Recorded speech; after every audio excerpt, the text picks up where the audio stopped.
Estou tendo hoje o prazer de receber no estúdio aqui do Revista da Cidade nossa querida gerente de jornalismo aqui da TV Gazeta, Valesca Quintela. Tudo bom, minha querida? Tudo bem, querida. Que bom te receber aqui, tudo bem? Ai, obrigada, gente, pelo espaço aqui. A gente que agradece a presença, ainda mais para divulgar uma série como essa que vocês, quer dizer, mais uma série que o jornalismo da TV Gazeta está tendo aí o prazer de colocar no ar, né? E com um assunto de extrema importância e com um olhar muito delicado do jornalismo da TV Gazeta, não é, Valesca? Sim, é isso. Especialmente nesse momento, né? Exato. A gente está vivendo eu acho que um momento muito delicado no Brasil economicamente, agora que a economia está se refazendo, né? E o reflexo disso a gente vê nas ruas, por todos os cantos, né?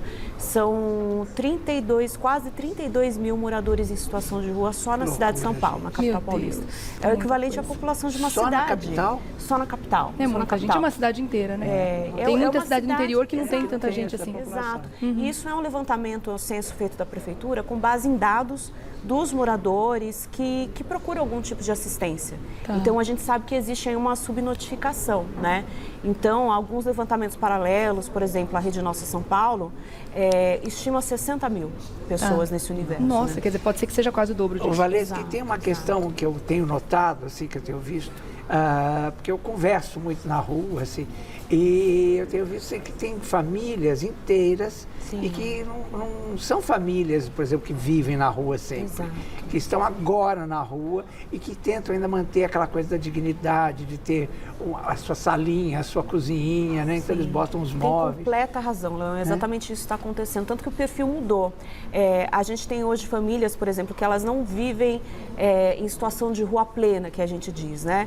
Mas elas passam parte do tempo da rua porque elas tiveram, em dado momento, assim, aumentou 31% o número em 2 anos, que é justamente esse período da pandemia. O período da pandemia. Então, algumas famílias que já eram pobres, elas tiveram que escolher entre ter um teto ou colocar comida na mesa. Sim. Então, elas vão para a rua pedir comida, elas passam um tempo ali, vão também, por exemplo, a gente tem alguns sistemas de alimentação, né, como o Bom Prato. Você vê também um aumento gigante desse público, né?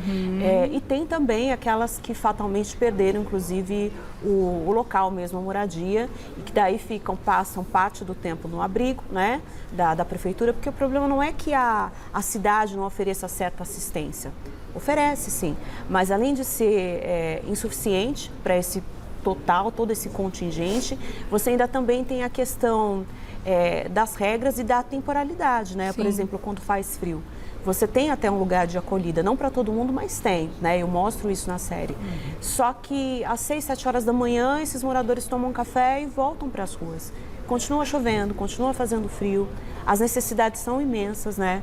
Tem um episódio da nossa série, são 5 episódios, começa hoje a partir das 19 horas, que fala só do frio, que é um dos pontos assim, que mais me toca, porque a gente sentir frio durante um período curto é quase que insuportável.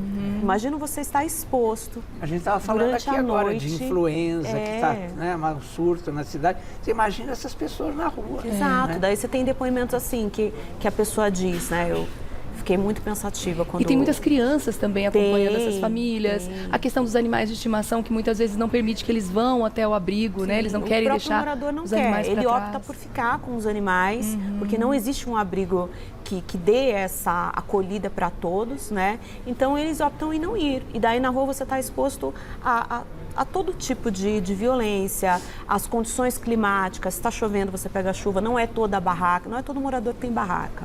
Os que têm barraca, nem sempre é uma barraca boa, que tem essa questão de proteger da chuva. Sim. E o frio, ele é realmente muito, muito voraz, assim. Então, teve um morador que me disse, por exemplo, olha, com fome a gente até dorme. Você escolhe uma outra posição, você se encolhe, você esquece e dorme. Mas com frio, não. O frio te acorda o tempo todo. O vento te tira o sossego, entendeu? Então isso é muito triste. E o que eu estou procurando trazer nessa série é humanizar. A gente sabe que ela não vai resolver o problema, não tenho essa pretensão, mas é que tirar essa normalidade, né? Porque o contrário da empatia é a apatia. É você olhar para aquela situação e de tanto ver, você achar que é normal. Não é normal tanta gente estar em necessidade. São mais de 650 mil famílias nessa situação. 32 mil pessoas. O Estado até se esforça, não vou dizer que ele faz aqui o melhor papel, porque não faz, mas até se esforça. Mas ainda assim, não é o suficiente. Então é questão também de você pegar um pouco da responsabilidade para si. Porque o que eu mostro na série é que muitas das ações ligadas à igreja, né, independente da religião, muita gente participa sem ter uma religião, elas estão aí para amenizar o problema. O que você pode fazer? De longe não é atribuir a culpa do pobre por ele ser pobre. Claro. É você olhar para ele com um pouco de empatia e falar: o que eu posso fazer? Eu posso amenizar o sentimento estão precisando, né? Porque Exato. de repente você faz uma doação, mas você não pensa no que será. Por exemplo, eu estava chegando em casa sábado, um frio danado, o rapaz falou assim para mim: você não tem umas meias para me arrumar, grossas? Aí eu subi, peguei, fiz um pacote, entreguei para ele. Porque, na verdade, era aquilo que ele estava precisando naquele momento, né? Sim. Também tem essa coisa de você... né? Eles se sentem muito invisibilizados. Exatamente. E isso dói demais, né? Você, porque é uma parcela da sociedade que às vezes você não quer ver, você ignora o problema. E ignorar, desconhecer o problema é perder a chance de resolver.